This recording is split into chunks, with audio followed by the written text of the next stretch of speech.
Հաղթահարելով սատանայի գայթակղությունը։ Մատթեոս 4-րդ գլուխ 1-13 համարներ։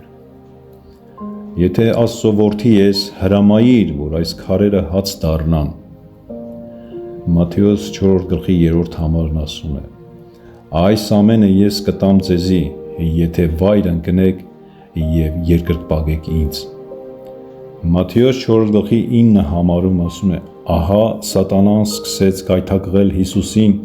գործադրելով նրա ողջ անկարգելի խորամանկությունն ու ջանքերը, որպեսզի թույլ չտա նրան գործեր անել մեր մեղքերի հետ, բայց Հիսուսը մերժեց այս ամենը։ Աստվածաշունչն ասում է, որ Հիսուսը կրեց մեր բոլոր մեղքերը և խաչվեց խաչի վրա,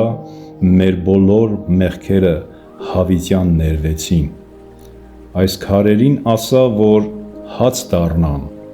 մարդը միայն հացով չի ապրում, այլ Տերոջ բերանից բխող ամեն խոսքով։ Թողեք ձեր սխալ մտքերը, հավատքն առ Աստված դա Աստվածաշնչի խոսքին հավատալն է։ Եթե մենք իսկապես հավատում ենք նրա խոսքին, մենք պետք է ընդունենք. այո, Հիսուս ճիշտ է, որ իմ մեղքերը ներված են։